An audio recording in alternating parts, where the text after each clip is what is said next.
Hey guys, tonight we are stepping back into one of history's most fascinating and, fair warning, most stomach-turning eras, the Victorian Age.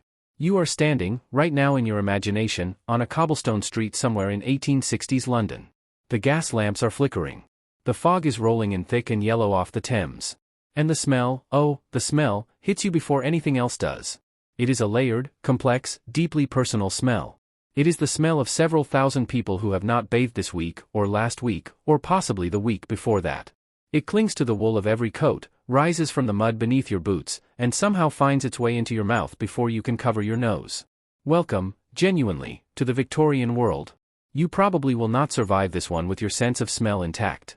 Now, here is the thing about the Victorians that tends to catch people off guard. This was not a civilization of ignorant, cave-dwelling primitives. These were people who built the railways, wrote Dickens, invented the telegraph, and genuinely believed they were the pinnacle of human civilization. Queen Victoria sat on the throne from 1837 to 1901, presiding over an empire that covered roughly a quarter of the world's land surface. The Victorians had opera houses, department stores, and a deep, almost aggressive pride in what they called progress. And yet, and this is where it gets delicious, their relationship with personal cleanliness would make most of us weep quietly into our triple-filtered showerheads. Tonight's journey is going to take you through the full, unfiltered reality of Victorian hygiene. We are talking about streets that functioned as open toilets, bathing practices that make you appreciate your morning shower with a devotion bordering on religious, dental routines that will redefine what you consider a good day, and a medical establishment that was, quite confidently, making everything worse. We are going to follow the smell all the way from the grandest townhouses of Mayfair to the most cramped tenement rooms in the East End, and what you find will probably surprise you, because the wealthy were not nearly as clean as they liked to believe, and the science underpinning everything everyone thought they knew about disease was spectacularly, lethally wrong. So, before you get comfortable, take a moment to like the video and subscribe, but only if you genuinely enjoy what I do here. And hey, drop a comment right now telling me where you are in the world and what time it is. There is something genuinely wonderful about knowing that someone in Tokyo at 2 in the morning and someone in Toronto at 11 at night are both about to learn exactly how infrequently Victorian Londoners washed their armpits. We are a community of curious, slightly sleep-deprived people, and I love that about us. Now, dim the lights, maybe turn on a fan for that soft background hum, and let's ease into tonight's journey together. The Victorian era is typically dated from 1837, when the 18-year-old Victoria ascended to the throne, to her death in 1901. That is 64 years, which is long enough to contain enormous change, and it did. By the end of the period, running water and indoor plumbing were beginning to reach middle-class homes. But for the vast middle stretch of the era, for the decades that most of us picture when we imagine top hats and petticoats and soot-darkened factories, the hygiene situation was what historians politely describe as challenging. Less politely, it was catastrophic. To understand just how catastrophic, you need to shed a few assumptions you are carrying in from the 21st century. You are used to the idea that cleanliness is normal and filth is the exception. In the early and mid-Victorian world, it was almost perfectly reversed. Filth was the baseline state of everything: streets, water, bodies, food, air. Cleanliness was the exception, the luxury, the thing you had to actively fight for, and most people simply did not have the time, money, or infrastructure to win that fight. The population of London alone swelled from around 1 million at the start of the Victorian era to over 6 million by its end. That is 6 million people packed into a city whose sanitation infrastructure had been designed, loosely, for a fraction of that number. The rivers were not rivers anymore in any meaningful sense. The streets were not streets so much as slow-moving rivers of waste. And into this world, every single day, thousands more people arrived from the countryside, having left behind rural poverty for urban poverty, trading one set of problems for a considerably smellier one. Historians still argue whether the early Victorian period represents a genuine low point in British urban hygiene or whether conditions had been just as bad, or worse, in previous centuries. The argument has merit on both sides. Medieval London was no picnic either, but what makes the Victorian situation uniquely grim is the combination of industrial-scale population density with pre-industrial sanitation technology. You had the worst of both worlds, a modern metropolis trying to function with ancient plumbing assumptions. And here is a quirky little detail that tends to delight people at dinner parties, or at least the kind of dinner parties where people talk about Victorian sewage, which admittedly is a niche crowd. The word hygiene itself comes from Hygeia, the Greek goddess of health. The Victorians used it constantly. They wrote pamphlets about it. They gave lectures about it. They formed societies dedicated to promoting it. And yet, for a significant portion of the era, they were doing almost none of it in any way we would recognize today. There is something almost poetic about that gap between the language of cleanliness and the reality of existence, and it is a gap we are going to spend the next 14 sections climbing through together.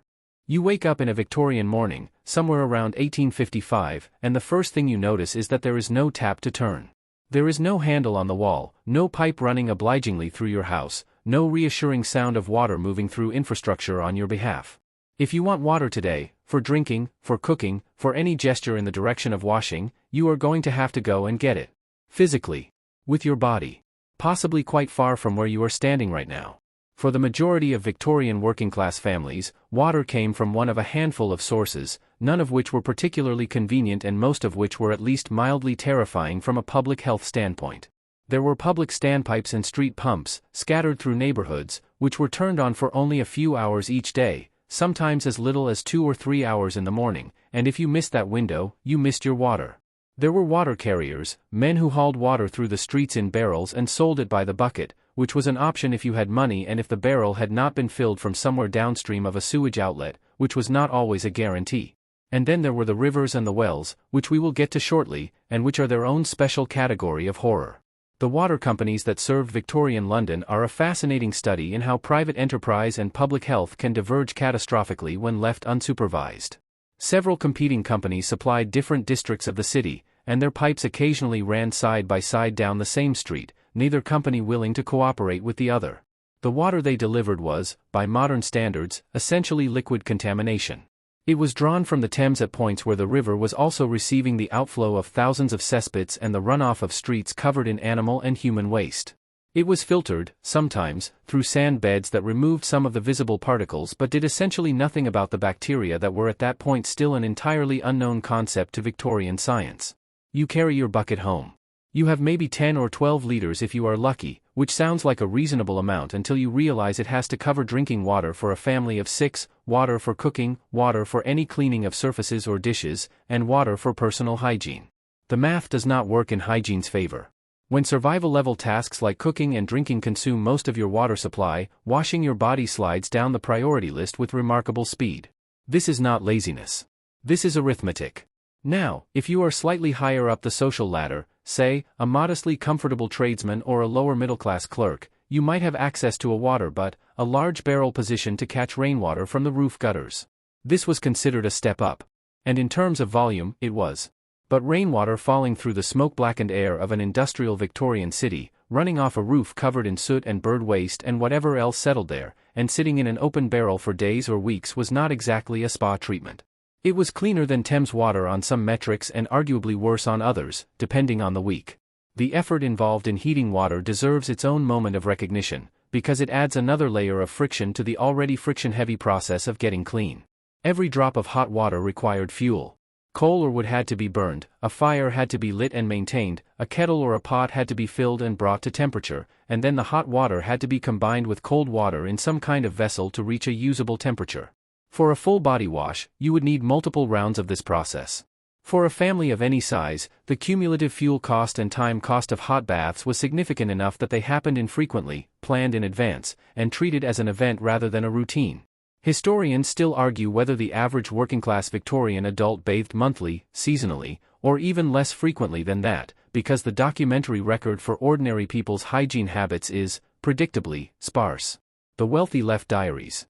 The poor left laundry records, if anything. What we can piece together from social surveys, medical reports, and the occasional memoir suggests that for many working-class families, a full body wash might happen as rarely as a few times a year. In between, there was what was called a strip wash, a cloth dampened with cold or tepid water, run over the face, neck, hands, and perhaps the armpits, which were the zones considered most socially urgent. The rest of the body was largely left to its own devices.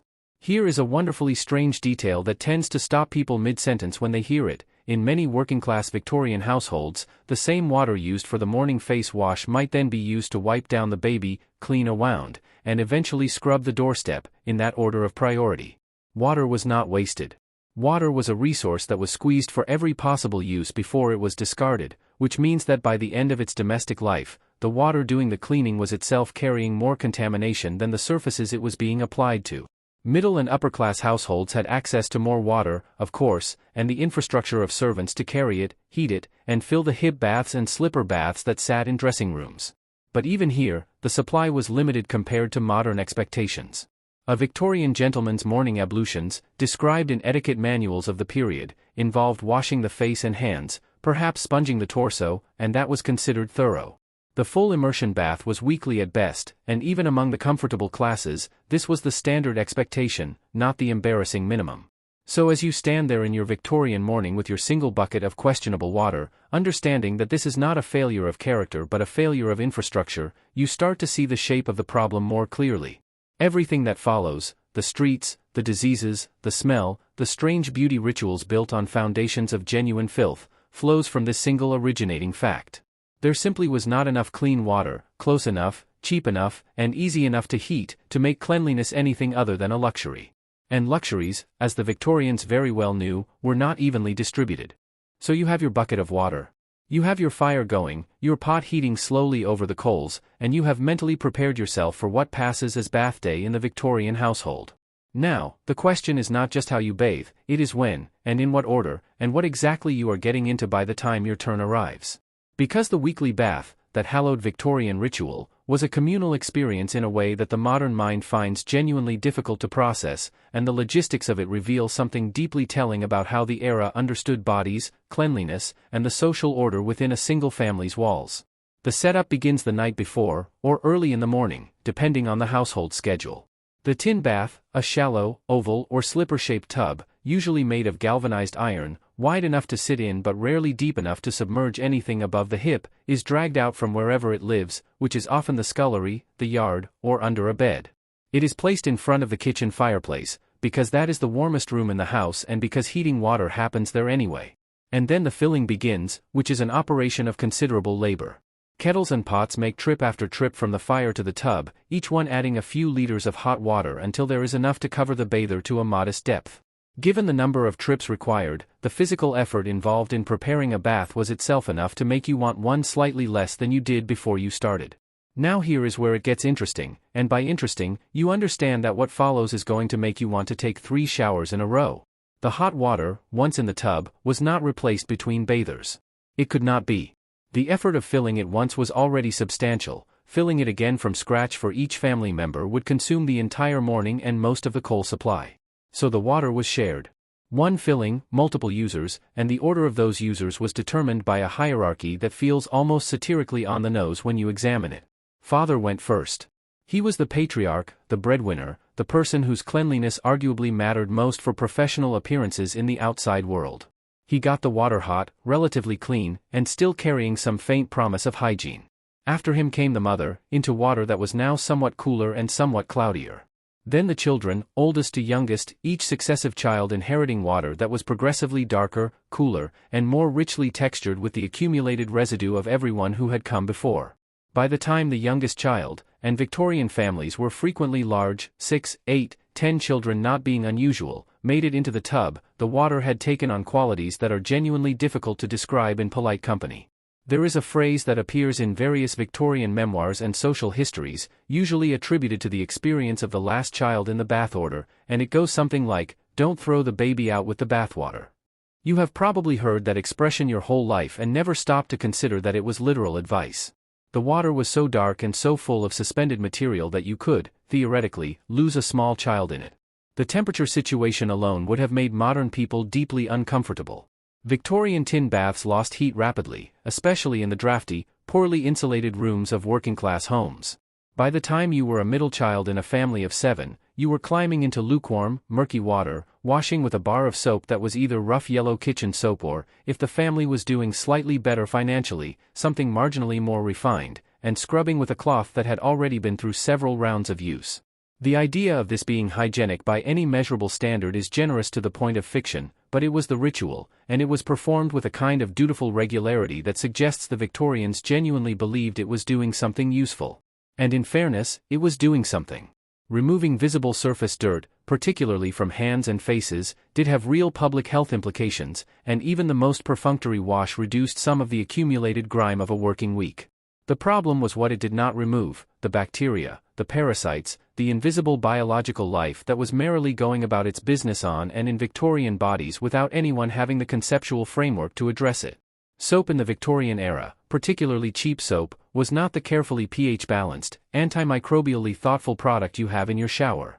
It was a fat and lye product of varying quality that cleaned mechanically, that is, it helped lift dirt away from surfaces, but its effects on microorganisms were not understood and not particularly targeted. The soap itself has a fascinating and slightly grim history worth pausing on. For much of the early Victorian period, soap was subject to an excise tax in Britain, making it an expensive commodity that working-class families used sparingly, if at all. The tax was finally repealed in 1853, which led to a gradual increase in soap production and consumption, and is often cited as one of the quiet administrative victories for Victorian public health. Historians still argue whether the soap tax repeal had a measurable impact on disease rates in the years following, or whether sanitation infrastructure improvements were the more significant variable, the kind of argument that sounds dry until you realize it is fundamentally a debate about how many people died unnecessarily for want of affordable soap. Upper-class bathing was more frequent and more private, performed in proper bathrooms in the grandest houses, but even here the standard was not what we would recognize. A Victorian aristocrat's weekly bath in a proper porcelain tub, with servants to heat and carry the water, was still a weekly event at most. Daily bathing was considered not just unnecessary but potentially harmful, a medical opinion held by respectable physicians who believed that hot water opened the pores in dangerous ways and that too frequent washing weakened the constitution. The body, they argued, needed its natural oils. Which was true, in a narrow technical sense, but which was doing an enormous amount of work as a rationalization for not bathing more often. So as the last child climbs out of that tin tub, and the water sits there in the firelight looking like weak tea made from something you would not want to think about too carefully, bath day is officially over for another week. The tub is emptied, usually out the back door into the yard or the street, and life resumes. And the smell resumes with it. Step outside now. You have had your bath, such as it was, and you are as clean as you are going to be for the foreseeable future. You pull on your clothes, wool, mostly, because Victorian clothing was predominantly wool, a fabric with a remarkable talent for absorbing and retaining body odor across multiple wearings, and you open the front door and step into the street. And here is where the full sensory experience of Victorian urban life introduces itself to you with absolutely no warning and no apology. The street smell hits you first, as it always does, because the street is not merely a thoroughfare in the Victorian city. It is a living, breathing, actively decomposing ecosystem of waste. Start with the horses, because the horses are unavoidable and their contribution to the Victorian street environment was, by any measure, staggering. London in the mid-Victorian period had somewhere in the neighborhood of 50,000 working horses operating within the city on any given day. Each horse produces roughly 10 kilograms of manure daily, which means that Victorian London was processing approximately 500,000 kilograms of horse manure every single day, the majority of which landed directly on the street, where it sat and broke down and was ground into fine particles by iron-rimmed wheels and iron-shod hooves until it became a kind of paste in wet weather and a fine, airborne dust in dry weather. That dust went everywhere. Into your lungs, onto your food, through the gaps in window frames and into your home. You breathed horse manure every day of your Victorian life, and this was so normal that no one thought to mention it. The horses were accompanied by the full range of other urban animals that Victorian street life involved. Cattle were regularly driven through city streets on their way to slaughter, leaving their own biological trail behind them. Pigs were kept in yards and alleys throughout working-class neighborhoods. Dogs, huge numbers of stray and semi-feral dogs, roamed freely and contributed to the general organic richness of the pavement. There were also the dedicated pure finders, a class of street workers who collected dog feces specifically for sale to tanneries, where it was used in the leather curing process. This was a recognized occupation with its own economic logic, and the people who performed it occupied a defined rung on the complex ladder of Victorian street trades, which tells you something both about the Victorian economy and about the sheer volume of animal waste available for collection. Now add the human waste component, because in a city where indoor plumbing was either absent or rudimentary for most of the population, human waste had to go somewhere, and that somewhere was often closer to the surface than anyone would have preferred. Cesspits beneath houses and tenements were the primary containment system for much of the early and mid-Victorian period, and they were chronically underemptied, frequently overflowing, and structurally compromised enough that their contents leached into the surrounding soil and, critically, into the wells and water sources that people were drinking from. When it rained, and Victorian London rained with considerable dedication, the runoff from streets, yards, and overflowing cesspits all moved together toward the nearest drain, which moved toward the nearest sewer, which emptied directly into the Thames, which was, depending on the stretch of river, also where drinking water was being drawn from. The circularity of this arrangement was a gift to disease and a catastrophe for people. The street crossings were a particular focal point of filth management, and the crossing sweeper was one of the most poignant figures of Victorian street life, usually a child or an elderly person, armed with a broom, stationed at a busy corner, sweeping a narrow path through the accumulated muck so that ladies in long skirts and gentlemen in good boots could cross without destroying their footwear or their dignity entirely. They worked for tips, which were sometimes forthcoming and sometimes not, and their labor was endless and Sisyphean in the most literal sense because no sooner had they cleared a path than the horses and the foot traffic filled it again. Charles Dickens wrote about crossing sweepers with genuine pathos, and Joe in Bleak House is one of the more memorable literary embodiments of what that life actually looked like. The smell of the Victorian street was a layered phenomenon that contemporaries described in ways ranging from the matter-of-fact to the genuinely traumatized. The base note was manure, horse, dog, pig, human, all composting together at different rates depending on the weather. Over that sat the smell of coal smoke, which hung over every Victorian city in a permanent, throat-coating haze that stained buildings black and deposited soot on every horizontal surface including the inside of lungs. Then there were the industrial smells specific to particular districts, the tanneries with their ammonia and decomposing hides, the slaughterhouses with their blood and offal, the gas works with their sulfurous emanations, the soap factories, the glue factories, the bone mills that processed animal remains into fertilizer and produced a smell so penetrating that entire neighborhoods petitioned against them with the desperate energy of people who had reached the absolute limit of olfactory endurance. Historians still argue whether Victorian Londoners genuinely stopped perceiving the smell through a process of olfactory habituation, or whether the accounts of the stench that fill foreign visitors' diaries and public health reports represent a genuine sensory difference between those accustomed to it and those arriving fresh. The truth is probably somewhere in between. Some degree of adaptation must have occurred, because people did function and live and work in these environments without constant incapacitation, but the evidence from medical reports and the testimony of people who moved between cleaner and dirtier environments suggests that the smell was never entirely normalized, merely endured.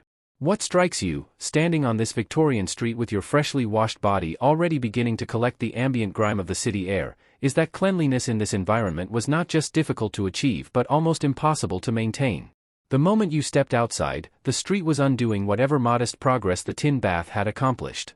The soot was settling on your skin, the dust was coating your clothes, the air itself was a delivery mechanism for everything the street had to offer. Cleanliness was not a state you could arrive at and stay in.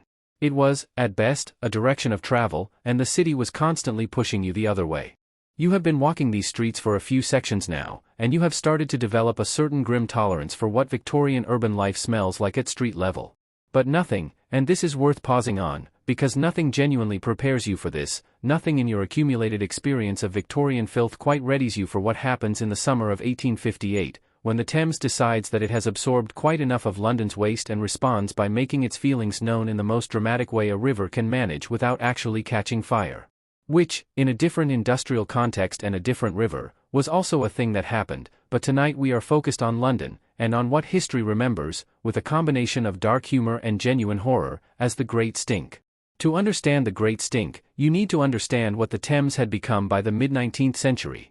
The river that had once been a relatively functional waterway, not clean, rivers in pre-industrial cities were never exactly clean, but functional, had by the 1850s been transformed into something that occupied a category between river and open sewer that the English language does not have a precise word for. Every tributary stream that fed into it carried the runoff of the streets. Every sewer in London emptied into it. And London's sewer network, such as it was at this point, was a patchwork of ancient brick tunnels and improvised channels that had been designed, in most cases, to carry rainwater, not human waste, but which had been pressed into service as waste conduits as the population expanded far beyond anything the original infrastructure was intended to handle. The situation had been building for decades. By the 1840s, the Thames through central London was already visibly foul, its surface carrying a scum of organic matter, its banks lined with the dark, glistening mud that Londoners called foreshore, and which was in practice a concentrated deposit of everything the city had discharged into the water over years of accumulation. The smell in summer was already bad enough that riverside properties had declined in value and riverside residents had developed a habit of keeping their windows closed regardless of the heat. But 1858 brought conditions that pushed the river past whatever threshold it had been maintaining between merely horrifying and genuinely apocalyptic. The summer of 1858 was exceptionally hot by London standards, and heat is the crucial variable in what happened next. The organic matter in the Thames, the sewage, the industrial waste, the decomposing biological material of every description that the river had been absorbing for years, began to break down at an accelerated rate in the warm water, producing gases in quantities that the river's surface could not contain. The smell that rose from the Thames that summer was described by contemporaries in terms that range from the vividly scientific to the almost biblically despairing. It was not merely unpleasant. It was physically incapacitating at close range. It caused nausea, headaches, and a gagging reflex that visitors to the riverbank found impossible to suppress regardless of how prepared they thought they were. The truly significant detail, the one that transformed the Great Stink from a public health catastrophe into a political event, was the location of the Houses of Parliament. The Palace of Westminster sits directly on the north bank of the Thames, and in the summer of 1858, members of Parliament found themselves attempting to conduct the business of governing an empire while a river producing gases of extraordinary potency lapped at the walls of their building. The curtains of the riverside committee rooms were soaked in chloride of lime in an attempt to filter the incoming air, a measure that was both practically ineffective and symbolically devastating, because it made it visually obvious to everyone in the building that the river outside was beyond ordinary management. Parliamentary sessions were interrupted. Members fled committee rooms. The press reported on the retreat of legislators from their own chambers with a gleeful incredulity that has not entirely faded in the retelling. Here is a quirky detail that delights historians of Victorian infrastructure. The engineer Joseph Bazalgette had actually submitted proposals for a comprehensive London sewer system years before the Great Stink, and those proposals had been reviewed, discussed, modified, argued over, and ultimately stalled in the bureaucratic machinery of competing authorities and jurisdictional disputes. It took the literal smell of catastrophic sewage reaching the noses of the people with the authority to approve funding for the project to unlock the money and the political will that Bazalgette had been requesting for years. Parliament passed the necessary legislation within months of the Great Stink, a speed of institutional response that stands in fairly stark contrast to the decade of delay that preceded it. Bazalgette's sewer system, which began construction in 1859 and took over a decade to complete, was one of the great engineering achievements of the Victorian era, and it genuinely saved lives at a scale that is difficult to fully quantify. Over 1,000 miles of new street sewers were connected to 82 miles of main intercepting sewers running roughly parallel to the Thames and carrying waste east to treatment works and outfall points far enough downstream to reduce the contamination of central London's water supply. Historians still argue whether the subsequent decline in cholera deaths in London should be attributed primarily to the sewer system, to improvements in water filtration and supply, or to some combination of both, but the trajectory of the data after the system came online is unmistakable. What the Great Stink also did, and this is perhaps its most lasting contribution beyond the sewers themselves, was make sanitation a mainstream political topic in a way it had never quite been before. The idea that a city's waste management was a matter of urgent public concern rather than a private inconvenience, that the government had a responsibility to ensure that its citizens were not being slowly poisoned by the infrastructure they depended on, gained significant traction in the aftermath of 1858. The stink did not solve Victorian hygiene. It did not clean the streets or put water in houses or change the bathing habits of working-class families overnight. But it cracked open a conversation that would eventually, slowly, unevenly, begin to change the world you are standing in. You have survived the streets, you have processed the Thames, and now it is time to turn our attention to something considerably more personal, something that is happening, or rather spectacularly failing to happen, inside the mouths of the people around you.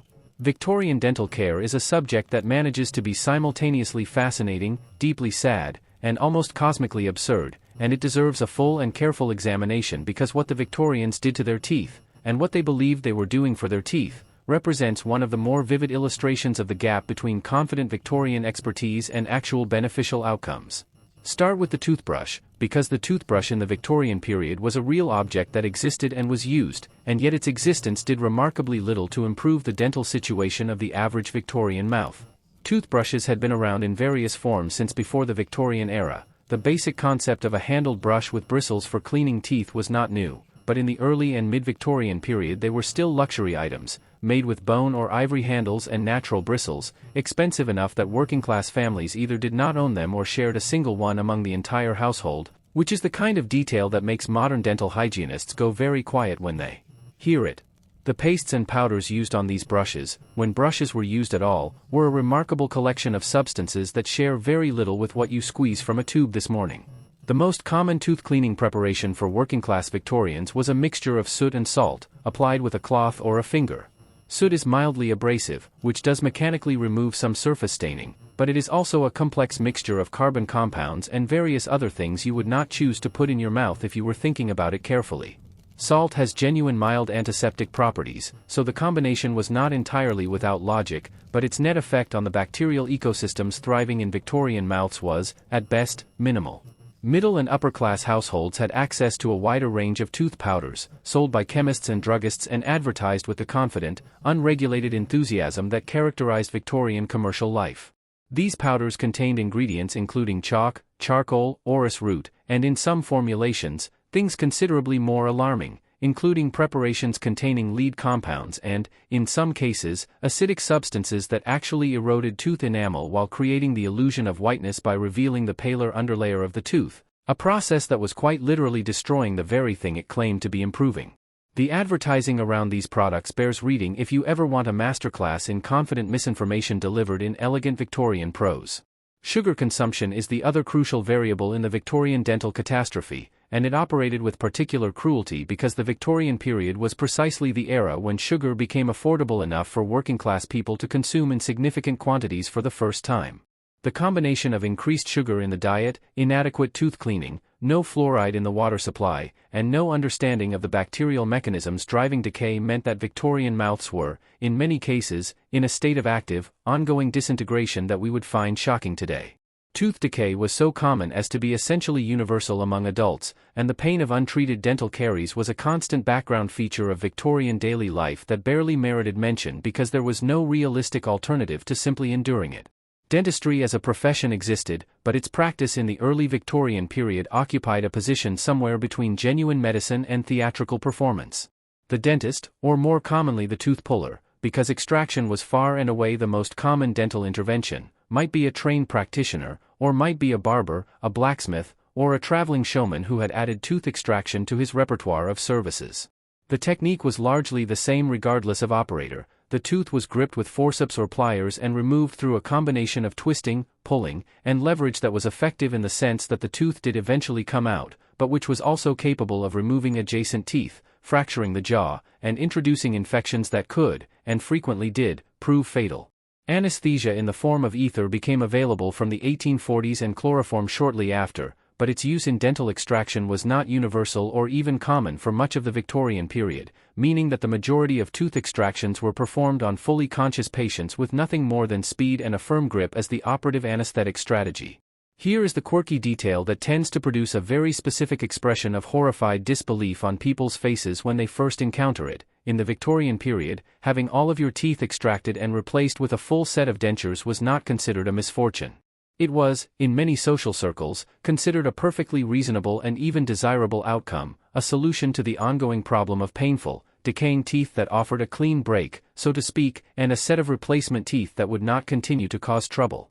Some Victorian parents had their children's teeth prophylactically extracted in adolescence as a gift, apparently reasoning that dealing with it early was preferable to the lifetime of dental pain that experience suggested was otherwise inevitable. Wedding presents of full dental extractions are documented in the historical record, given with genuine affection and received with what we must assume was a complex mixture of emotions. The dentures themselves were another layer of the story worth examining. Early Victorian dentures were made from various materials including ivory, bone, and, in a detail that tends to stop people cold, human teeth. Teeth extracted from living patients, teeth taken from the dead, and famously, teeth recovered from battlefields were all used in denture construction. Waterloo teeth, as they came to be known, were harvested from the dead of that 1815 battlefield and were still circulating in the Victorian dental market decades later. Historians still argue about the scale of the battlefield tooth trade and whether the Waterloo provenance was genuine or a marketing claim attached to teeth of more mundane origin, but the practice of using human teeth in dentures was real and documented and continued well into the Victorian period. Victorian breath, combining the products of bacterial decay, the remnants of a diet heavy in preserved and fermented foods, and the absence of anything resembling effective oral hygiene, was something that Victorian etiquette manuals addressed with a delicacy that suggests it was a genuinely significant social problem. of which reflect a sincere Victorian desire to put a pleasant face, however briefly, on a situation that was deeply, structurally unpleasant. So as you stand in the Victorian street with your weekly bath already fading into memory, you are surrounded by people whose mouths represent a landscape of pain, decay, extraction sites, and occasional ivory, bone, or battlefield-sourced replacement, all of it masked, when social occasions demanded, by the strategic deployment of a hand in front of the mouth, a closed-lip smile, or the confidence of someone who has simply stopped caring what their teeth look like because they have more immediate concerns. The smell of Victorian breath, combining the products of bacterial decay, the remnants of a diet heavy in preserved and fermented foods, and the absence of anything resembling effective oral hygiene, was something that Victorian etiquette manuals addressed with a delicacy that suggests it was a genuinely significant social problem. Recommendations included chewing cardamom seeds, rinsing with vinegar, and the use of various herbal preparations, none of which addressed the underlying causes but all of which reflect a sincere Victorian desire to put a pleasant face, however briefly, on a situation that was deeply, structurally unpleasant. Close your mouth for a moment. Given what we just covered, that seems like wise advice, and look upward instead, at the extraordinary architecture of Victorian hair. Because if the teeth tell a story of confident intervention producing catastrophic results, the hair tells a slightly different story, one of elaborate, breathtaking aesthetic achievement built on a foundation of biological chaos that the Victorians were either unaware of, actively ignoring, or managing with remedies so creative they deserve their own category of historical appreciation. Victorian hair was magnificent. Victorian hair was also, very frequently, alive in ways its owners would have preferred it not to be. The Victorian era was a period of extraordinary hairstyling ambition, particularly for women. The silhouettes changed across the decades, the smooth center-parted styles of the early period giving way to increasingly elaborate arrangements of curls, braids, chignons, and pin constructions as the century progressed, but the consistent thread running through all of it was complexity. Victorian women's hair was not simply worn, it was engineered. It was set, pinned, patted, and in many cases supplemented with hairpieces and false additions that extended both the volume and the length of the finished arrangement. A fashionable Victorian woman's hair, fully dressed for an evening engagement, might represent 2 or 3 hours of work by a skilled lady's maid, and the result was genuinely impressive as a feat of structural styling even by modern standards. The padding that gave Victorian hairstyles their characteristic volume is worth examining, because what went inside those elegant arrangements was not always what you might hope. Hairpieces and padding forms were made from various materials, including horsehair, wool, and human hair, hair collected from hairbrushes, purchased from poorer women who sold their hair for income, or salvaged from the deceased.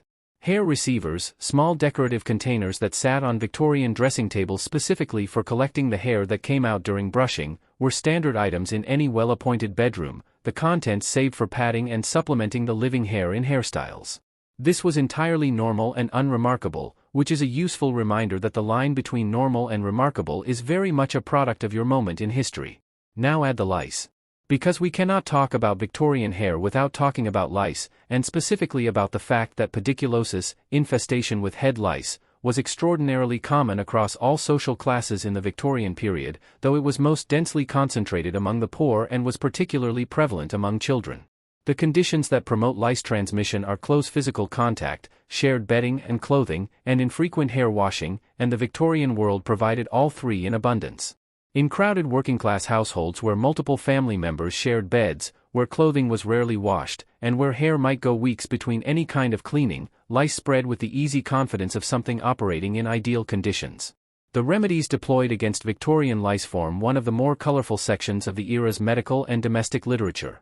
Fine-toothed combs, knit combs, were the most effective tool available and have remained essentially unchanged in design from the Victorian period to the present, which is either a testament to good design or a dispiriting commentary on the persistence of the problem depending on how you look at it. Beyond combing, Victorian anti-lice treatments included applications of kerosene, which was effective but carried obvious risks in households where open flames were the primary light and heat source. There were preparations containing mercury compounds, which killed lice efficiently and also gradually poisoned the person applying them. Various herbal preparations, pennyroyal, wormwood, and similar strong-scented plants, were used on the principle that if the smell was unpleasant to humans, it might discourage lice, a theory that had some limited basis in reality but was not reliable enough to be considered a genuine solution. Upper-class women faced a particular challenge with lice that their elaborate hairstyles made worse rather than better. The complex pinned and padded arrangements that fashion demanded were difficult to disassemble and reassemble daily, which meant that Victorian women often wore their hair up for multiple days at a time without taking it down, washing it, or thoroughly inspecting it. A hairstyle constructed for a Tuesday evening engagement might still be substantially intact, or at least superficially so, on Thursday morning, with a lady's maid refreshing the surface while the interior of the arrangement was left largely undisturbed. The decorative hairpieces and padding forms nested inside these constructions were warm, dark, and difficult to inspect, which made them genuinely hospitable environments for whatever had taken up residence. Historians still argue whether the famous Victorian practice of sleeping in elaborate hair arrangements, with the hair pinned and netted to preserve the style overnight, was more common among the middle classes trying to economize on their ladies' maids' time or among the upper classes protecting a particularly complex construction from the disruption of being undone and redone. Either way, the practice of wearing the same hair arrangement for multiple days without washing the scalp was widespread enough to be documented in both etiquette manuals, which advised on how to preserve styles, and in medical literature, which documented the consequences. Hair washing itself was approached with considerable caution in the Victorian period, driven by the same medical reasoning that made frequent bathing suspect. Wet hair, the thinking went, exposed the scalp to chills and drafts that could cause illness, and the elaborate process of drying long, thick Victorian hair without modern tools meant that wet hair was a practical problem as well as a theoretical medical risk. Women with very long hair, and Victorian ideals of feminine beauty prized extremely long hair, with floor-length hair held up as an aesthetic achievement worth noting, might wash their hair as infrequently as once a month, and some accounts suggest even less frequently than that. Here is a wonderfully strange footnote to the Victorian hair story. The market for human hair was significant enough to support a dedicated trade infrastructure, with hair merchants traveling through rural areas and poorer urban neighborhoods purchasing hair directly from women's heads. The hair was processed, sorted by color and quality, and sold to wig makers and hairpiece manufacturers who supplied the fashionable demand for additional volume. This trade meant that the hair supplementing an aristocratic Victorian lady's elaborate coiffure might have originated on the head of a farm laborer in the countryside, traveled through several commercial hands, and arrived at a Bond Street hairdresser's without anyone involved in the transaction finding any of this remarkable.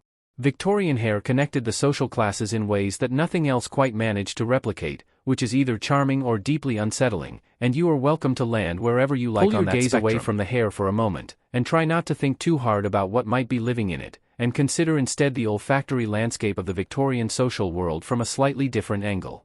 Because the Victorians were not simply passive victims of their own smell. They were active, creative, and sometimes genuinely ingenious in their attempts to manage it, to mask it, to reframe it, and in some cases to replace it entirely with something more socially acceptable. The perfume and cosmetics industry of the Victorian era is a story of remarkable commercial energy applied to a problem that could have been solved more directly by soap and water, and the solutions it produced ranged from the genuinely pleasant to the chemically catastrophic.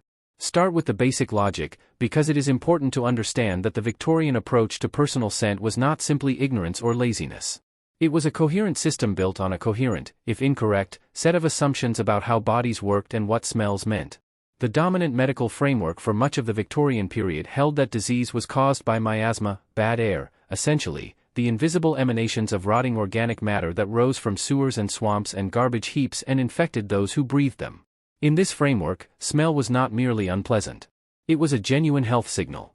Strong bad smells indicated the presence of miasmatic air, which indicated disease risk. And by a logic that made perfect internal sense given these premises, strong good smells were understood as protective, as counteracting the miasma, neutralizing the bad air, keeping illness at bay. This meant that the use of strong perfumes and scented preparations was not simply vanity or social performance. It was, within the Victorian medical understanding, a legitimate health practice. Carrying a pomander, a small perforated container filled with aromatic substances like cloves, ambergris, or dried herbs, was a direct descendant of medieval plague prevention practices and was still considered reasonable protective behavior in the early Victorian period. Wealthy Victorians carried scented vinaigrettes, small decorative boxes containing a sponge soaked in aromatic vinegar, which they held to their noses when passing through particularly malodorous areas. The smelling salts that feature so prominently in Victorian fiction as a remedy for fainting were ammonium carbonate preparations, and their use reflects a genuine medical belief that strong aromatics could restore and protect the respiratory system. The perfume industry responded to this demand with the enthusiasm of any commercial sector that finds itself operating in a seller's market. Victorian perfumery was genuinely sophisticated in many respects. France in particular had developed the foundational techniques of modern perfumery, and the Victorian period saw significant advances in extraction and fixation methods that allowed complex floral and botanical fragrances to be stabilized for commercial sale. English lavender water, rose water, and eau de cologne were the respectable staples of middle-class toiletries. More complex and expensive fragrances incorporating musk, ambergris, and exotic botanical ingredients were available to those with the means to afford them.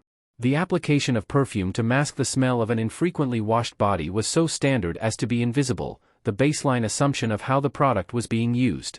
But the cosmetic side of the equation is where the Victorian beauty industry becomes genuinely alarming, because the substances being applied to Victorian faces in the name of beauty were, in a significant number of cases, actively and measurably poisonous. Lead-based face powders and foundations had a history stretching back centuries before the Victorian era, and they persisted well into the 19th century despite accumulating medical evidence of their toxicity. Lead gives cosmetics a smooth, opaque, skin-evening finish that was aesthetically prized, and it was cheap and stable, which made it commercially attractive in ways that outweighed the growing medical concern about its effects. Women who used lead-based cosmetics daily over extended periods suffered progressive lead poisoning, symptoms including hair loss, skin damage, neurological effects, and in extreme cases death, in a cruel irony whereby the product being used to maintain a beautiful appearance was systematically destroying the health that underlies it. Arsenic makes its appearance in the Victorian beauty story in a way that manages to be even more troubling.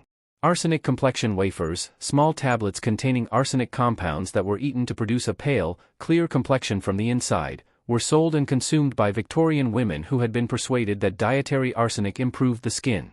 The pale complexion that Victorian beauty ideals demanded was associated with refinement, indoor life, and social elevation, and the pressure to achieve it was real enough that women were willing to ingest literal poison on a regular basis to get closer to the ideal.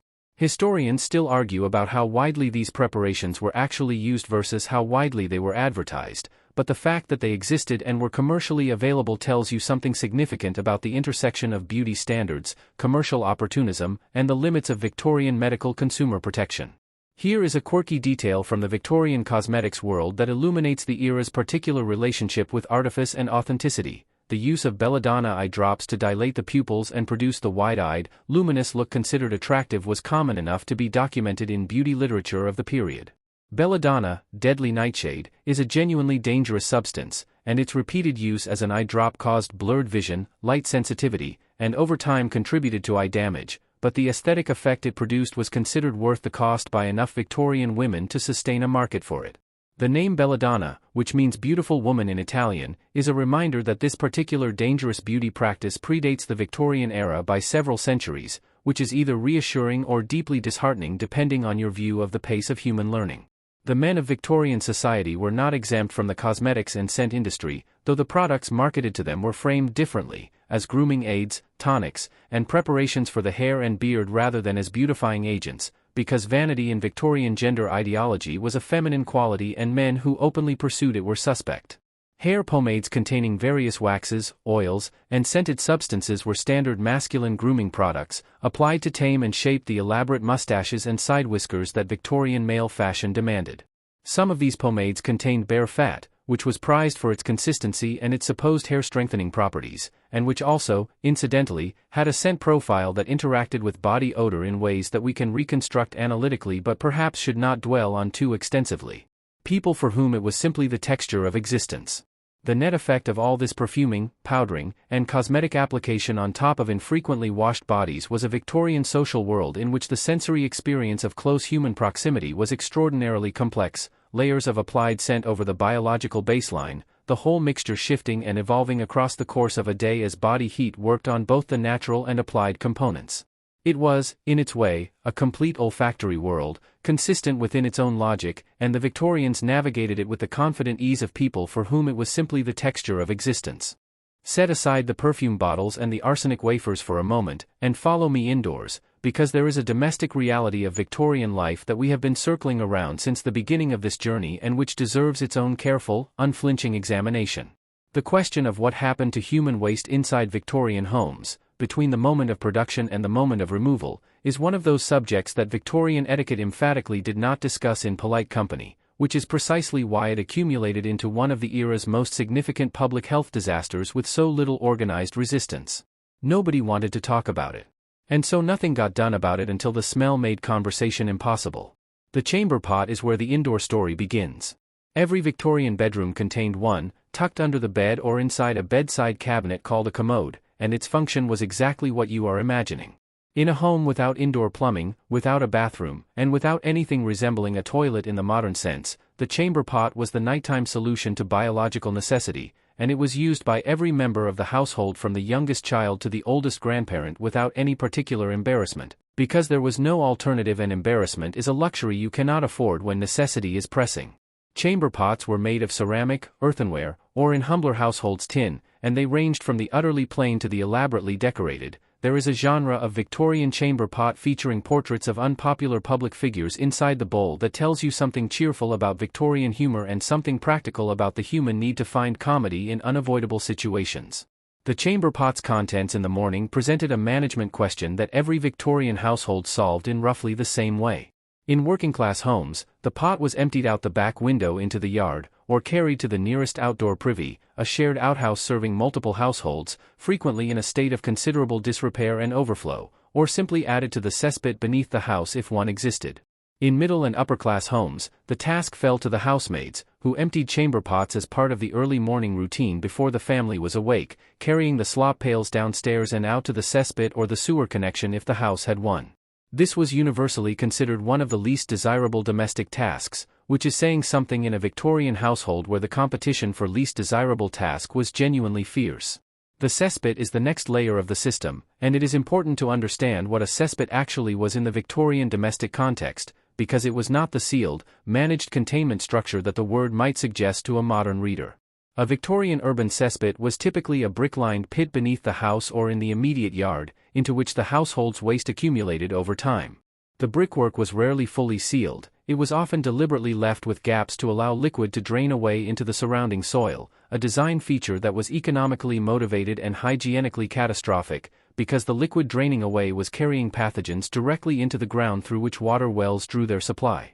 The solid matter remained in the pit and accumulated until it needed emptying, which in theory happened regularly and in practice happened as infrequently as the household could manage without the pit overflowing into the basement. The men who emptied cesspits were called night soil men, and they performed what was one of the most physically demanding and socially stigmatized occupations in Victorian England while also providing a service without which the city would have drowned in its own waste within weeks. They worked at night, hence the name, partly because the smell was considered less socially intrusive in the small hours when fewer people were about to be offended by it, and partly because the social fiction that waste simply disappeared could be maintained more easily if its removal was invisible.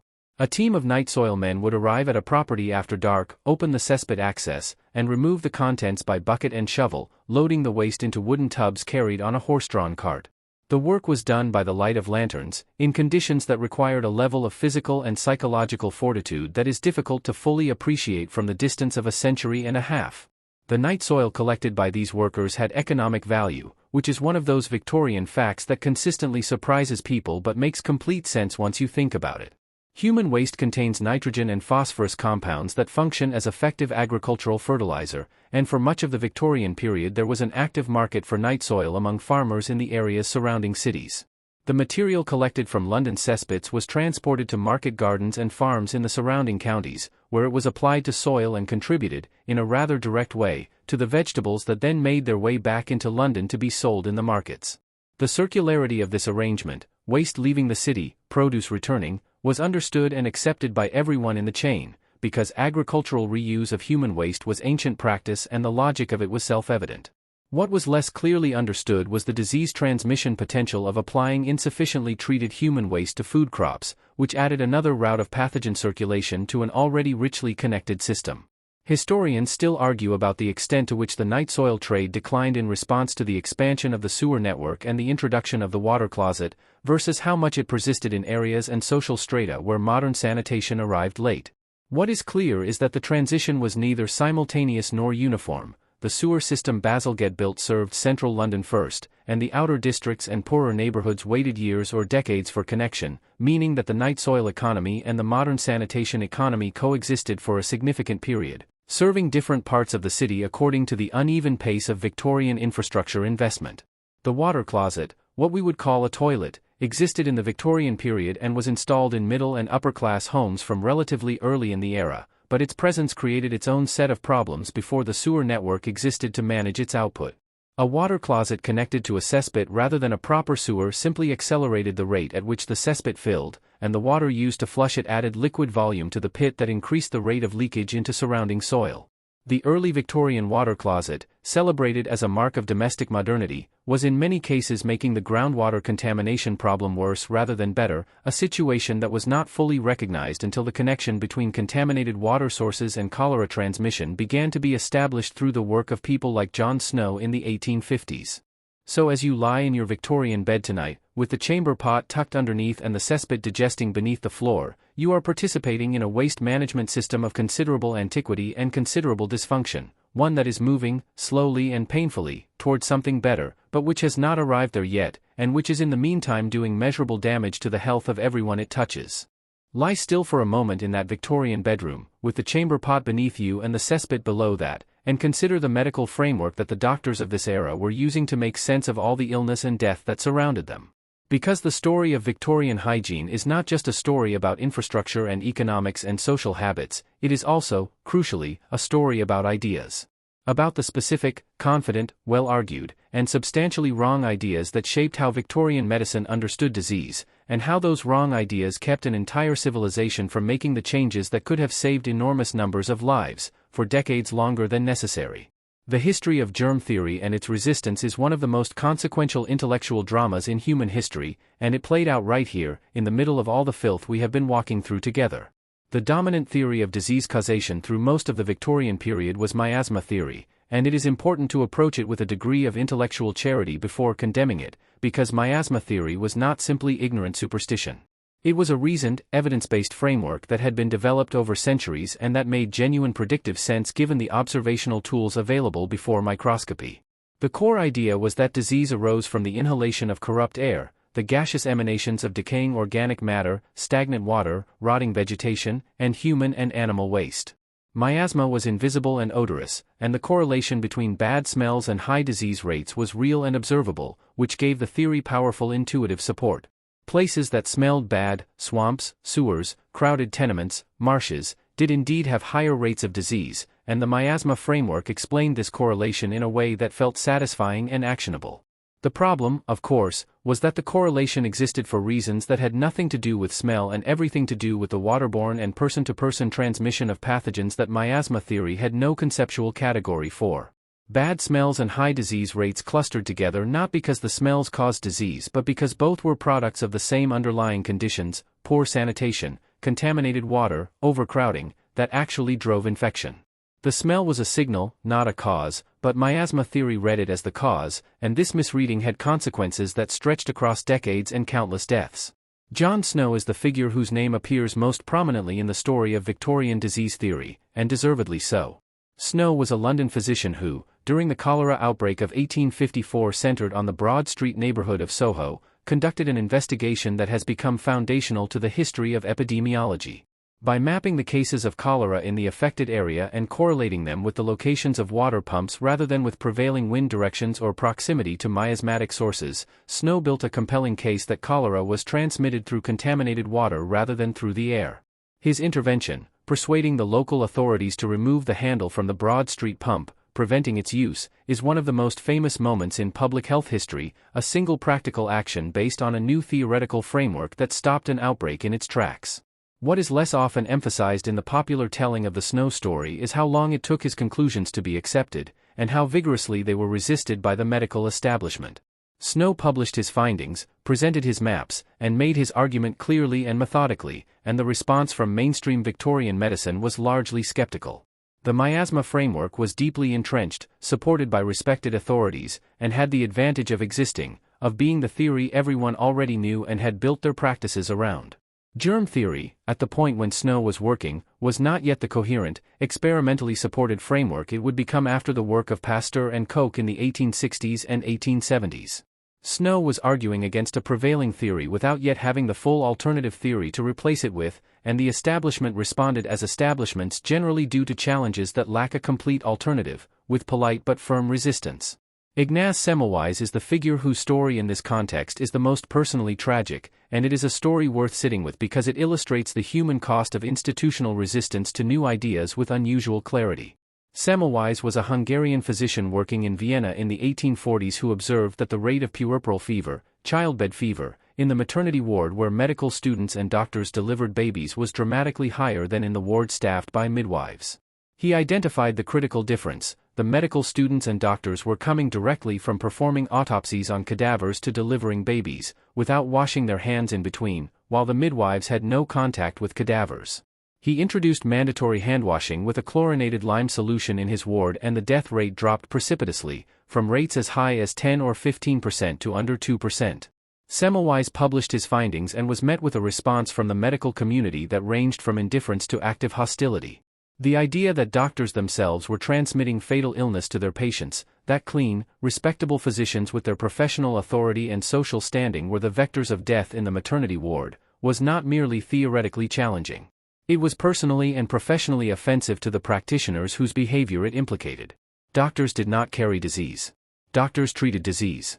The idea was, to many of his contemporaries, simply unacceptable.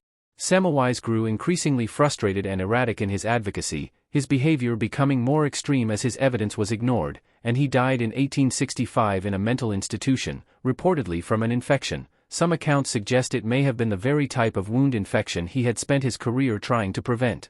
Historians still argue whether his death was caused by a beating from guards, by the conditions of the institution, or by a wound that became infected, but the bitter irony of the circumstances is not disputed. Here is the quieter, stranger detail that sits alongside Semmelweis's story. In the same period when handwashing was being rejected as an unnecessary intervention in obstetric wards, the Victorian public was being increasingly exposed to soap advertising that promoted washing as a marker of civilization and moral virtue. The soap manufacturers had understood, intuitively or commercially, something that the medical establishment was actively resisting: that cleanliness had value, that washing hands was good, that the public could be persuaded to embrace hygiene through aspiration and social pressure even in the absence of a complete scientific explanation. The advertising worked. The medical argument did not immediately. The path from Semmelweis's chlorinated lime solution to routine surgical handwashing ran through decades of resistance, thousands of preventable deaths, and the eventual triumph of a theoretical framework that explained, at last, why the thing that worked actually worked. The germ theory debate was happening in lecture halls and medical journals, but its consequences, and the consequences of its prolonged delay, were not distributed evenly across Victorian society. They landed, with crushing predictability, most heavily on the people who were already carrying the heaviest load of everything else the Victorian world had to offer in the way of hardship. The class divide in Victorian England was enormous by any measure: in income, in housing, in life expectancy, in access to food and legal protection and educational opportunity, but nowhere was it more starkly visible, or more lethally consequential, than in the realm of hygiene and sanitation. The wealthy and the poor lived in the same city, breathed roughly the same air, and were nominally governed by the same laws, but their bodies told entirely different stories about what that city was doing to them. Begin with water, because water is always where the story begins. A wealthy Victorian household in Mayfair or Belgravia had access to a piped water supply, imperfect, intermittent, and not particularly clean by modern standards, but vastly superior to what was available in the East End or in the rookeries of St. Giles. The water came to the house, which meant it did not have to be carried. It could be heated and used in sufficient quantities to support something approaching regular washing. The servants who carried and heated it were absorbing the labor cost that in poorer households fell directly on the family. And critically, the wealthy household's water, drawn from upstream reaches of the Thames or from wells in districts where cesspit contamination was less severe, was at least somewhat less likely to be delivering a lethal dose of cholera with every cup. The East End told a different story. The overcrowded tenements of Whitechapel, Bethnal Green, and Spitalfields housed populations at densities that made the transmission of infectious disease not merely likely but essentially inevitable. A single room might house an entire family, parents, multiple children, sometimes a lodger or two, sleeping together, eating together, and managing all of their biological functions in a space that would be considered inadequate for storage in a modern context. The water supply in these districts was frequently from sources shared among dozens or hundreds of families, a single street pump, a shared standpipe, a water carrier whose barrel had last been cleaned at some point that receded into history. The privies serving these tenements were shared among multiple households, chronically overflowing, and situated in yards where children played and where the drainage ran toward the same wells that people drank from. The disease statistics that survive from Victorian public health investigations make for reading that is both dry in its bureaucratic presentation and devastating in its human implications. Cholera, typhoid, typhus, scarlet fever, diphtheria, tuberculosis, these were not merely present in the Victorian working-class world. They were the organizing facts of it. They determined life expectancy, which for working-class men and women in the worst urban districts of mid-Victorian England could be as low as the late 20s or early 30s when averaged across a population that included very high infant and child mortality. A child born in a Whitechapel tenement in 1850 had odds of survival to adulthood that would be recognizable to a medieval peasant. A child born in a Mayfair townhouse had odds that were not modern by any means, but which were dramatically better, not because of any intrinsic difference in the children themselves, but because of the water, the space, the food, and the distance from the concentrated biological hazards of poverty. Tuberculosis, consumption, as the Victorians called it, deserves particular attention in the class hygiene story because it is the disease that most clearly illustrates the relationship between living conditions and infectious disease transmission. Tuberculosis spreads through the air, through the respiratory droplets of infected individuals, and it spreads most effectively in enclosed, poorly ventilated spaces where multiple people share the same air for extended periods. The overcrowded Victorian tenement was an almost perfect transmission environment, multiple people sleeping in a single room, windows kept closed against the cold, air circulating within rather than through the space, an infected family member sharing the same enclosed atmosphere with everyone else around the clock.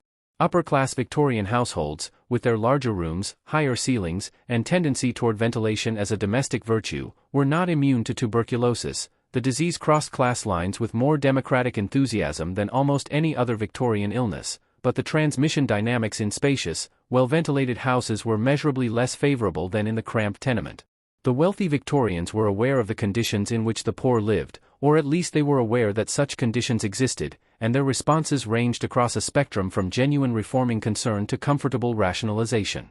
The sanitary reform movement, which gained momentum through the 1840s and 1850s, drew support from middle and upper-class reformers who combined humanitarian concern with a practical self-interest that was not always acknowledged directly, the recognition that disease did not respect class boundaries absolutely, and that the epidemics gestating in the slums eventually reached, in attenuated but real form, the drawing rooms of Mayfair.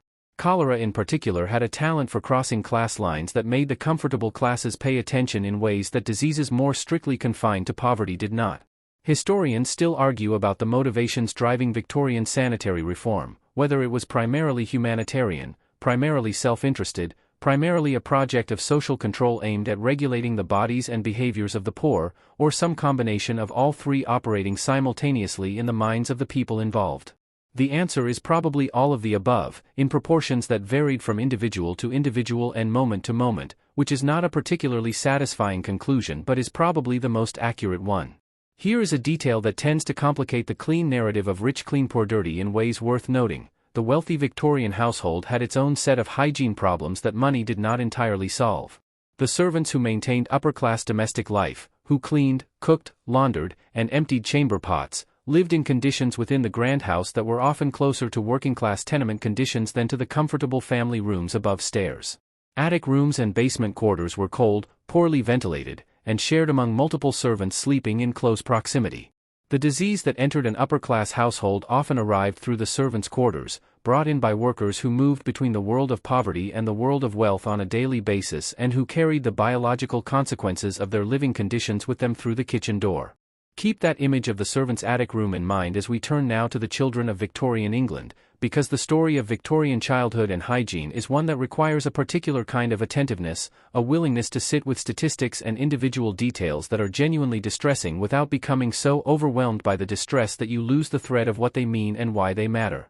Victorian children existed at the intersection of every hygiene problem we have discussed so far, concentrated and amplified by their particular vulnerability, their dependence on adults whose own resources were stretched to breaking, and a set of cultural attitudes toward childhood that were in the process of profound transformation during the era but had not yet arrived at anything resembling a modern understanding of children's needs and rights. Start with the infant mortality rate, because it is the number that sets the context for everything else. In the mid-Victorian period, in the poorest urban districts, somewhere between 1 in 4 and 1 in 3 children born alive did not survive to their 5th birthday. Read that again, slowly, because it is the kind of statistic that the mind tends to slide past rather than absorb. In some particularly desperate urban environments, the most overcrowded rookeries, the most contaminated districts, the rate was even higher. The causes were multiple and interlocking: waterborne disease, airborne infection, malnutrition, the physical consequences of poverty on maternal health and therefore on infant development, and the specific hygiene conditions of infancy in a world without germ theory, without formula, without sterile feeding equipment, and without any of the other modern interventions that make infant survival in the developed world so routine as to seem inevitable. Infant feeding was its own particular area of Victorian hygiene catastrophe. Breastfeeding was the safest option available and was the primary feeding method for most working-class infants, but it was not universal and it was not always possible. Maternal illness, the demands of factory work that took mothers away from their infants for extended periods, and the social pressures operating in different class contexts all created situations where infants were fed by other means. The alternatives were dangerous in ways that the people using them did not fully understand. Pap, a mixture of bread or flour and water or milk, fed to infants from a rag or a spoon, was nutritionally inadequate and easily contaminated. Feeding bottles, when they existed, were difficult to clean effectively and became vectors for bacterial growth in warm weather. The long-tube feeding bottles popular in the Victorian period, glass bottles with long rubber tubes that allowed feeding without holding the bottle, were particularly problematic because the tube was almost impossible to clean thoroughly and harbored bacterial colonies that grew in the warm milk residue between feedings. The swaddling of infants, which had been standard practice in earlier centuries and which persisted in some forms into the Victorian period, added another dimension to infant hygiene problems. Tightly wrapped infants were unable to move freely, which had implications for circulation and development, and the practical management of a swaddled infant's biological functions meant that the wrappings were often left unchanged for extended periods in households where the labor of constant changing simply was not available. Nappy rash, in this context, was not a minor irritation but a potential entry point for serious infection, and the chronic skin breakdown it caused in infants left in wet wrappings contributed to a general vulnerability that made other infections more likely to be lethal. Chimney sweeps are perhaps the most iconic image of Victorian child labor, and they belong in the hygiene story specifically because their working conditions represented a concentrated version of the physical assault that industrial Victorian life made on children's bodies. Small boys, some as young as 4 or 5 years old, though the climbing boys who actually went up chimneys were typically somewhat older, worked in conditions of extreme physical confinement, breathing soot and scraping against brickwork with their knees and elbows in a way that produced characteristic occupational injuries. Chimney sweeps cancer, cancer of the scrotum, was identified by the surgeon Percival Pott in the 18th century as an occupational disease of chimney sweeps, making it one of the first recognized occupational cancers in medical history, and it resulted directly from chronic soot exposure and the difficulty of washing the affected areas thoroughly when access to water was limited and the working day left little time or energy for personal hygiene. The Factory Acts that progressively regulated child labor through the Victorian period, setting minimum ages and maximum hours, were driven partly by humanitarian concern and partly by the mounting medical evidence that factory conditions were producing measurably damaged children, stunted growth, respiratory disease, orthopedic deformities from repetitive work postures, and the general physical deterioration of bodies subjected to heavy labor before they had finished developing. The reformers who pushed for these acts operated in a political environment where economic interests in maintaining child labor were powerful and well organized, and the pace of change was frustratingly slow measured against the human cost of delay. School settings created their own hygiene dynamics as elementary education became more universal across the Victorian period, culminating in the Education Act of 1870 that established a framework for compulsory schooling. Bringing large numbers of children from varied domestic hygiene backgrounds into enclosed classrooms for extended periods created conditions for the rapid transmission of infectious disease, particularly the childhood diseases, measles, scarlet fever, diphtheria, whooping cough, that moved through Victorian child populations with devastating speed and regularity. School attendance records from the period are full of gaps attributable to illness, and the school medical inspection system that eventually emerged toward the end of the Victorian era documented the physical condition of working-class children in terms that shocked middle-class reformers who had not previously encountered that reality directly. Historians still argue about whether Victorian childhood, taken as a whole, was improving or worsening across the arc of the era, whether the reforms in child labor, the expansion of education, and the gradual improvement in sanitation infrastructure were sufficient to offset the concentrating effects of urbanization on child poverty and disease. The answer probably depends on which children you are looking at and which decade, which is the historian's version of saying that the picture is complicated and the data do not support a simple narrative in either direction.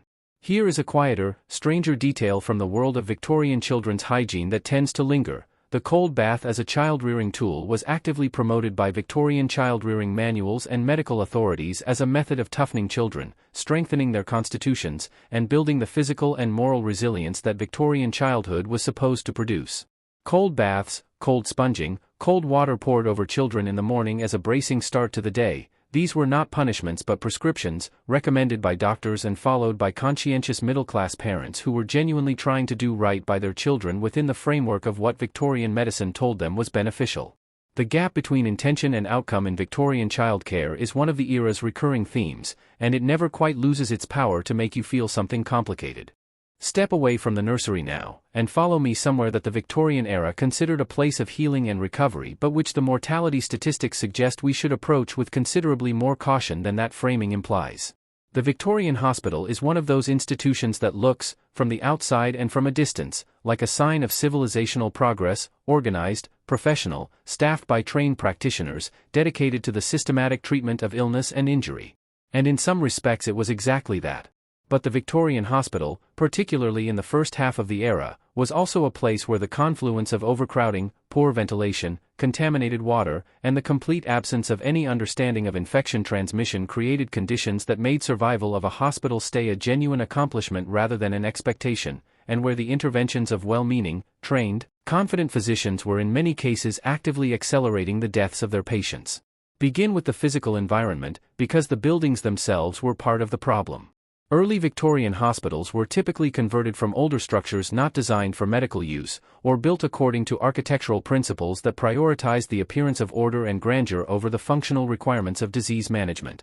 Wards were long rooms with beds arranged in rows, packed as tightly as institutional economics demanded, which in urban hospitals serving large populations meant very tightly indeed. Ventilation was inadequate by any reasonable standard, windows were often kept closed, particularly in winter, to maintain warmth, and the air in a crowded ward circulated through the breathing apparatus of patients with active infections before reaching the next bed. The floors were wooden, porous, and soaked with decades of accumulated biological material that no amount of sweeping could fully address.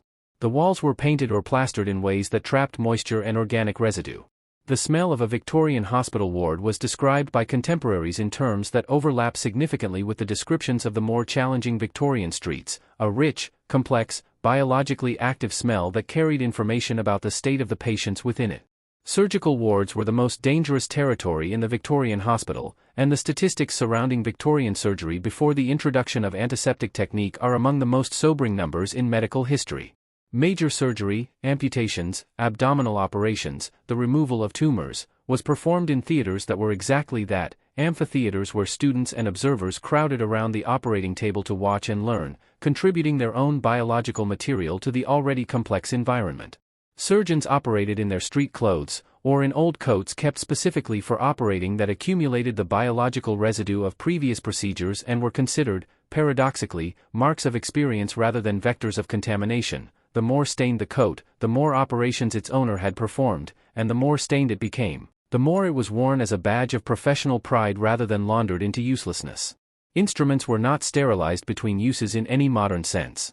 They might be wiped between patients, might be rinsed in water, but the concept of sterilization as a deliberate process aimed at eliminating microbial life was not part of the operative framework before germ theory provided the theoretical basis for it. Surgeons moved between patients, between living and dead, between infected wounds and clean incisions, carrying bacterial populations on their hands and instruments that transferred efficiently from one host to the next. The warm, nutrient-rich environment of an open surgical wound was ideal territory for the bacteria being introduced into it, and they responded to the opportunity with predictable biological enthusiasm. The resulting infections, what Victorian surgeons called hospital gangrene, wound fever, and pyemia, killed a significant proportion of surgical patients in the weeks following their operations, particularly in the crowded urban hospitals where the concentration of infectious material in the environment was highest. Estimates of postoperative mortality rates in major Victorian hospitals before antiseptic technique vary, but figures of 40 to 50% for major amputations in some institutions give a sense of the scale. You could survive the surgery and die of what the surgery introduced. The operation was successful, but the patient, as the grim joke goes, died of the hospital. Joseph Lister is the figure who changed this, and his story in the context of Victorian hygiene is one of the era's more satisfying narratives because unlike Semmelweis, whose handwashing findings were rejected in his lifetime, Lister's antiseptic surgical technique was adopted, if not immediately then within a timeframe that he lived to see. Lister, working in Glasgow in the 1860s, read Pasteur's work on germ theory and made the theoretical connection that the infections devastating his surgical wards were caused by microorganisms introduced into wounds during and after surgery. He began experimenting with carbolic acid, phenol, as an antiseptic agent, applying it to wounds, to instruments, and eventually developing a carbolic acid spray that was used to create an antiseptic atmosphere around the operating field. His results were dramatic and measurable, and he published them in The Lancet in 1867 in a series of papers that laid out both the theoretical framework and the practical evidence with a clarity that was considerably harder to dismiss than Semmelweis's earlier work had been. Historians still argue about why Lister succeeded in gaining acceptance for antiseptic technique where Semmelweis failed for handwashing, and the answer involves a combination of factors: the availability of a complete theoretical framework in germ theory that Lister could point to, the quality of his published evidence, the professional networks he operated within, and possibly the difference in temperament between the two men, with Lister's measured and collegial approach to advocacy, contrasting with Semmelweis's increasingly desperate and accusatory style. The sociology of scientific acceptance is rarely purely about the quality of the evidence, and the Victorian medical establishment's response to these two men illustrates that with painful clarity. Here is the quirky detail from Victorian hospital life that tends to produce a very specific kind of stunned silence. Before anesthesia became standard, surgical speed was considered a primary professional virtue, because the faster the surgeon operated, the less time the conscious patient spent in agony. Surgeons competed and were evaluated partly on the speed of their amputations, with the fastest operators achieving something approaching celebrity status within the profession. Robert Liston, a Scottish surgeon practicing in the early Victorian period, was famous for performing above-the-knee amputations in under 30 seconds, a speed that required a physical athleticism and technical confidence that contemporaries clearly found impressive. The complications of operating at that velocity, including, in one notorious case, accidentally amputating a surgical assistant's fingers along with the patient's leg, suggest that speed optimization in the absence of antiseptic technique was solving the wrong problem with tremendous enthusiasm. The hospitals were changing, slowly and unevenly, and the streets were beginning to change too, and somewhere in the middle of all this gradual, contested, politically complicated change, a movement was building that would eventually drag Victorian Britain from the cesspit era into something recognizable as the foundation of modern public health. The sanitary reform movement is not the most glamorous chapter of Victorian history. It does not have the narrative tension of a great battle or the individual drama of a scientific breakthrough, but it is arguably the chapter with the highest body count on both sides of the ledger, the most lives lost to its delays and the most lives saved by its eventual successes, and it deserves to be understood as the genuine revolution it was, even if it arrived in the unglamorous form of drainage, legislation and municipal engineering reports. The intellectual foundation of Victorian sanitary reform was laid significantly by one man, Edwin Chadwick, whose 1842 report on the sanitary condition of the labouring population of Great Britain is one of the most consequential documents in the history of public health, even though almost nobody outside of historical and policy circles has read it or heard of it. Chadwick was not a doctor. He was a lawyer and a bureaucrat, a disciple of Jeremy Bentham's utilitarian philosophy, and he approached the question of working-class health with the systematic data-gathering instincts of a man who believed that if you measured a problem carefully enough, the solution would become self-evident to anyone willing to look at the numbers. What his investigation found, documented in meticulous detail from surveys conducted across the country, was that the correlation between poor sanitation and high mortality was not incidental but structural, that the filth of working-class living conditions was not a byproduct of poverty but an active cause of the disease that perpetuated poverty by killing the breadwinners and leaving families destitute. Chadwick's policy prescription followed from his analysis with the logic of a man who had found a mechanism and wanted to fix it: clean water in, waste water out, and the problem would be substantially addressed. He was a proponent of the arterial venous system of sanitation, fresh water piped into houses, waste water piped away, the whole system working under pressure like a circulatory system, and he advocated for it with the relentless, detail-oriented persistence of someone who has convinced himself that he is right and that only bureaucratic obstruction and political cowardice stand between the present catastrophe and the obvious solution. He was largely correct about the solution, though he was operating within the miasma theoretical framework, and his reasoning about why the solution worked was as wrong as everyone else's at the time. The sewers he advocated for would save lives by removing pathogens from the living environment, not by dispersing miasmatic air, but the outcome was the same regardless of the theoretical explanation attached to it. The Public Health Act of 1848 was the first significant legislative fruit of the reform movement, establishing a general board of health and giving local authorities powers to improve drainage, water supply, and the removal of nuisances, a Victorian legal category capacious enough to encompass most of what we have been discussing for the past 13 sections. The act was limited in its scope and its enforcement was weak, but it established the principle that public health was a legitimate object of government action, which was not as obvious to Victorian political culture as it might seem from the modern vantage point. The Victorian state was built on a foundational ideology of limited government intervention and individual responsibility that made collective action on behalf of public health ideologically complicated even when the practical case for it was overwhelming. The resistance to sanitary reform came from multiple directions and reflected multiple interests, not all of them cynical. Ratepayers, property owners who funded local government through rates, the Victorian equivalent of local taxes, objected to the expense of infrastructure investment that would require significant upfront capital.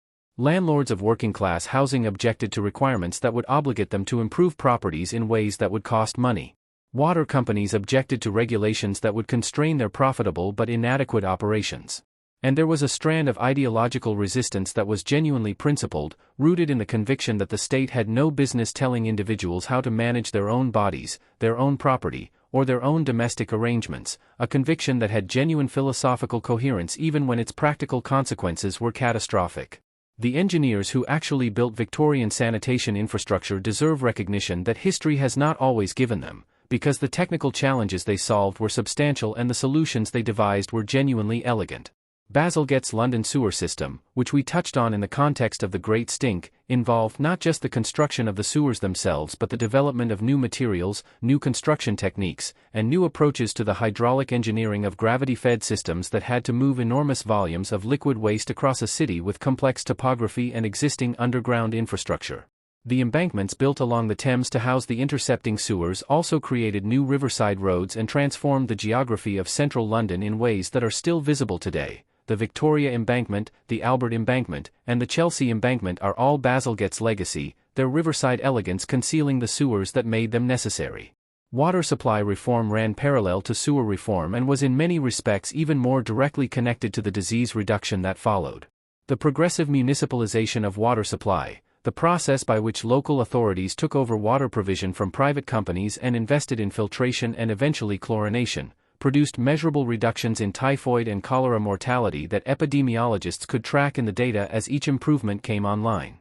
The slow sand filtration systems installed by progressive water authorities removed the majority of pathogenic organisms from water supplies without anyone yet fully understanding why they worked, because the filtration technology predated the full acceptance of germ theory and was adopted on the empirical basis that it reduced disease rather than on a complete theoretical understanding of the mechanism.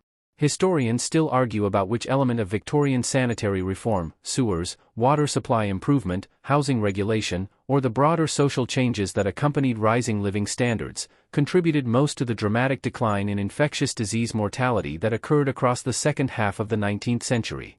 The debate has genuine methodological complexity because the interventions were not introduced in controlled conditions, they overlapped in timing, and their effects interacted with each other and with parallel changes in nutrition, working conditions, and population immunity in ways that are difficult to disentangle a century and a half later. Here is the detail that tends to reframe how people think about Victorian sanitary reform. The engineers and administrators who built the Victorian sewer systems and reformed the water supply are estimated to have saved more lives than any medical intervention of the era, possibly more lives than any medical intervention in history up to that point. They did it without antibiotics, without vaccines, without any of the tools that modern medicine relies on, and largely without a correct theoretical understanding of why what they were doing worked. They did it with bricks and pipe and legislation and the stubborn conviction that the filth was the problem and removing the filth was the solution. It is one of the more quietly heroic stories in the history of human civilization, and it deserves to be told alongside the more dramatic narratives of Victorian scientific discovery. You have traveled a long way through the Victorian world tonight.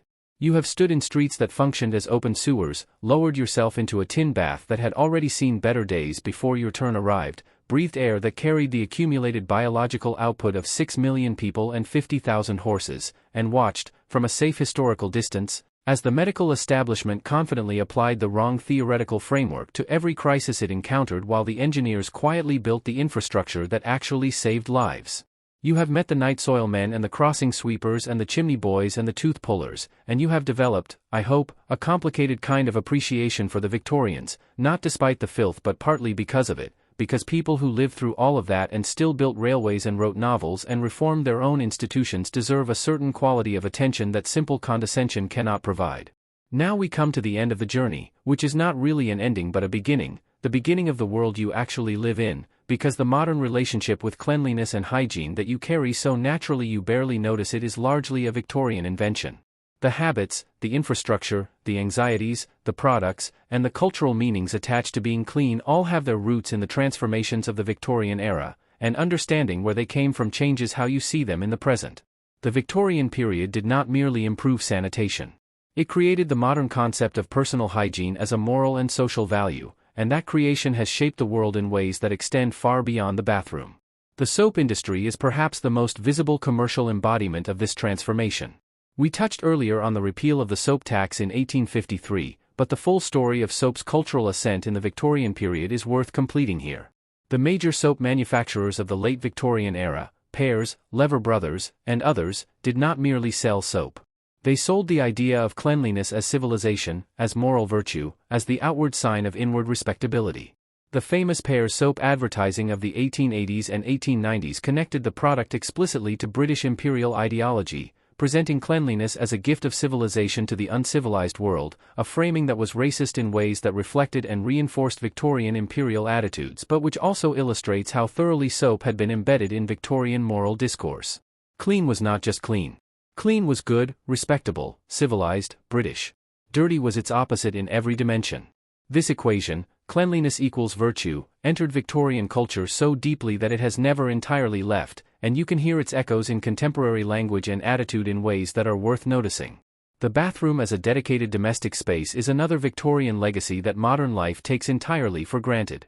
The progressive installation of indoor bathrooms in middle and upper-class Victorian homes across the second half of the era, rooms containing a fixed bathtub with plumbed hot and cold water, a wash basin, and eventually a water closet all in the same dedicated space, created an architectural category that had not previously existed as a standard domestic feature. Before the Victorian bathroom, washing was done wherever water and privacy coincided, which was rarely in the same place. The Victorian bathroom consolidated these functions into a single room and gave that room a permanent architectural presence in the home, signaling that regular washing was now sufficiently important to deserve its own dedicated space. By the end of the Victorian era, the presence or absence of a proper bathroom was a recognized marker of social standing, and its absence in working-class housing was identified by reformers as both a cause and a symptom of the hygiene problems they were trying to address. The germ theory revolution, once it finally arrived in mainstream medical acceptance in the 1870s and 1880s, unleashed a public health communication effort that changed how ordinary people thought about their bodies and their environment. The idea that invisible organisms cause disease, that your hands could carry death without any visible evidence of it, that the surfaces you touched were populated by entities capable of making you seriously ill, was both terrifying and, paradoxically, empowering. It was terrifying because it meant that danger was everywhere and invisible. It was empowering because it meant that specific, practicable actions, washing hands, boiling water, isolating the sick, cleaning surfaces, could reduce that danger in measurable ways. The Victorian public health campaign that followed germ theory's acceptance was one of the first mass public health communication efforts in history, conducted through pamphlets, newspaper articles, public lectures, school curricula, and the gradually accumulating authority of a medical establishment that had updated its theoretical framework and was now, finally, telling people to wash their hands for the right reasons. Historians still argue about how much of the Victorian hygiene reform movement was genuinely about health and how much was about class anxiety and social control, about the desire of the middle and upper classes to distinguish themselves from the unwashed poor, to use cleanliness as a visible marker of social status, and to impose their own hygienic standards on working-class bodies as a form of civilizing discipline. The argument has real merit. The moralizing language of Victorian public health, with its constant equation of cleanliness with virtue and dirt with moral failing, was not purely neutral health communication. It carried class judgments, imperial assumptions, and a punitive edge directed at people whose dirt was largely the product of conditions they had not chosen and could not easily change. The history of hygiene is not a simple story of progress. It is a story of progress entangled with power, and disentangling them is part of the ongoing work of historical understanding. What the Victorian era left us, in the most tangible and practical sense, is the infrastructure that makes modern urban life possible. The sewer systems, the water treatment plants, the public health regulatory frameworks, the professional medical and nursing establishments, all of these have Victorian foundations, built in response to Victorian crises, by Victorian people who were working at the edge of what their theoretical frameworks could support and often succeeding despite those limitations. The Great Stink produced Bazalgette's sewers. Cholera produced John Snow's epidemiology. Surgical infection produced Lister's antiseptic technique. Semmelweis's tragedy produced, eventually, the hand-washing protocols that define modern medical practice. Every crisis generated, after appropriate delay and resistance, a response that moved the world incrementally toward something better. Here is the thought that tends to settle over everything else when you reach the end of this particular journey: the Victorians were not uniquely foolish or uniquely negligent about hygiene. They were people operating within the knowledge frameworks available to them, managing the material conditions of their actual lives with the resources and understanding they had, making the best calculations they could with incomplete information in a world that was changing faster than anyone's ability to fully comprehend it. What they got wrong in identifiable ways that we can trace to specific theoretical errors and specific institutional failures and specific economic interests. What they got right through a combination of empirical stubbornness, engineering ingenuity, and the gradual, painful accumulation of evidence that eventually overcame even the most entrenched resistance. You are the beneficiary of their struggles, their mistakes, and their eventual, hard-won successes. The tap you turn in the morning, the sewer that carries away what you no longer need, the hospital that will treat rather than infect you if you need surgery, all of it has Victorian fingerprints on it, visible if you know where to look. And knowing where to look, knowing what it cost and what it took to build, makes the ordinary miracle of clean water flowing from a pipe feel like exactly what it is. And now, let the story soften around the edges. Let the cobblestones fade and the gas lamps dim, and let the smell, that extraordinary, layered, impossibly complex Victorian smell, dissolve slowly into the clean, neutral air of wherever you are right now. You have been somewhere genuinely difficult tonight, and you came through it with your curiosity intact, which is all any of us can ask of history. The people we visited are long gone.